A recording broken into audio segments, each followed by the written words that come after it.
దేవుని ఘనమైన శ్రేష్టమైన పరిశుద్ధ నామమునకు మహిమ స్తుతి ప్రభావములు కలుగునుగాక.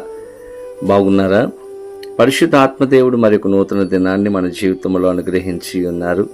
ఈ నూతన దినములో మిమ్మల్ని అందరినీ కూడా ప్రేమతో ఆహ్వానిస్తూ ఉన్నాను.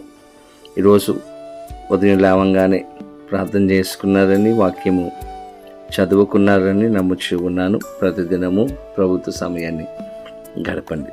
ఈరోజు ఒక అద్భుతమైన వాగ్దానము ద్వారా మనతో మాట్లాడి మనలను బలపరచాలని ప్రభు ఆశపడుతూ ఉన్నారు. ప్రార్థన చేసుకుని ప్రభుని వాగ్దానమును పొందుకుందాం. తలలో వంచండి ప్రార్థన. పరిశుద్ధుడా, నీకు వేలాది వందనాలు, స్తోత్రాలు ప్రభువా. ఉదయ కాలంలో మీ సన్నిధికి వచ్చి ఉన్నాము. మాతో మీరు మాట్లాడి దర్శించి నీ కృపలో భద్రపరిచి సహాయం చేయమని యేసు నామమున అడిగి వేడుకొనుచూ ఉన్నాము మా పరమ తండ్రి, ఆమేన్. ఈ దినం దేవుని వాగ్దానమును చదువుకుందాం.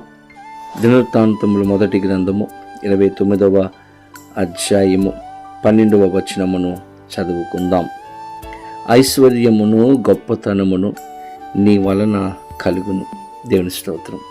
చక్కని వాగ్దానము. నిజమే, ఏదైనా సరే దేవుని వలన మాత్రమే మనకు కలుగుతుంది. ఐశ్వర్యమును గొప్పతనమును దేవుని వలన కలుగును.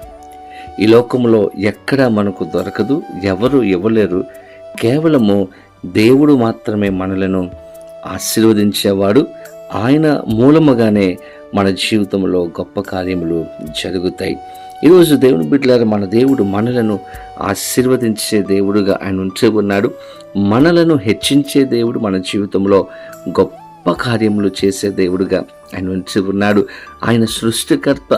ఆయన లేకుండా ఈ లోకంలో ఏది కలగలేదు. కాబట్టి ఆయన మీద మనము పూర్తిగా నమ్మకాన్ని ఉంచుకున్నప్పుడు ఐశ్వర్యం ఇస్తాడు, ఆయన గొప్పతనమునిస్తాడు, గొప్ప పేరునిస్తాడు, గొప్ప ఆశీర్వాదమును మనకు అనుగ్రహించి మన జీవితాలలో నెమ్మదిని అనుగ్రహించే గొప్ప దేవుడుగా ఆయన ఉంచి ఉన్నాడు. ఇస్సాకు జీవితంలో గెరారు దేశంలో ఉన్నాడు. దేవుని బిడ్డలు అటువంటి ప్రాంతంలో ఉన్నటువంటి ఇస్సాకును దేవుడు ఆశీర్వదించాడు. అతడు క్రమక్రమముగా ఎదుగుతూ ఉన్నాడంట. దేవుడు అతనికి సహాయం చేశాడు. అతడు వేసిన విత్తనము ఫలించింది, గొప్ప ఆశీర్వాదమును పొందుకున్నాడు. దేవుడు అతనికి గొప్ప ఘనతను అక్కడ ఇచ్చినట్లుగా మనం చూస్తాం. దేవుని బిడ్డల దేవుడు అతనికి తోడుగా ఉన్నాడు కాబట్టి అతనికి ఐశ్వర్యము, గొప్పతనము, గొప్ప పేరు, ఘనతను దేవుడు అనుగ్రహించి ఉన్నాడు. ఈరోజు మన దేవుడు మనకు తోడుగా ఉండి మనల్ని ఆశీర్వదించి మన జీవితంలో గొప్ప కార్యములు చేయాలని ఆశపడుతూ ఉన్నారు. నీ ఉద్యోగములో, నీ వ్యాపారములో, నీ యొక్క కుటుంబ జీవితంలో దేవుడు నేను ఆశీర్వదించాలని కోరుకుంటూ ఉన్నాడు. కాబట్టి ఇక్కడ వాక్యం తెలియచేస్తూ ఉంది, ఐశ్వర్యమును గొప్పతనమును దేవుని వలన కలుగుతుంది. కాబట్టి దేవుని దగ్గరికి రండి. దేవుని దగ్గరకు వచ్చి మీరు విశ్వసించినప్పుడు, నీ సమస్యను దేవునికి చెప్పుకున్నప్పుడు మన పరిస్థితులను మార్చే దేవుడిగా ఆయన ఉంటాడు. అటువంటి కృప సహాయములు పరిశుద్ధాత్మ దేవుడు ఈ యొక్క వాగ్దానము పొందుకుంటున్న ప్రతి ఒక్కరికి అనుగ్రహించును గాక. ఆమేన్. పరిశుద్ధుడానికి వేలాది వందనాలు, స్తోత్రాలు నాయన. ఉదయకాల సమయంలో మీ సన్నిధికి వచ్చి ఉన్నాము. శ్రేష్టమైన వాగ్దానం ఇచ్చారు. ఐశ్వర్యమును గొప్పతనమును మీ వలన కలుగుతాయి అన్నటువంటి సత్యాన్ని మాకు బోధించి ఉన్నారు. మీకు వందనాలు.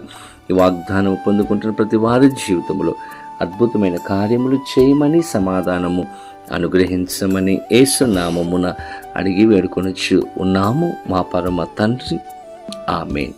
తండ్రి, కుమార, పరిశుద్ధాత్మ త్రియేక దేవుని యొక్క దీవెన ఆశీర్వాదము సదాకాలము కలుగును గాక. ఆమేన్.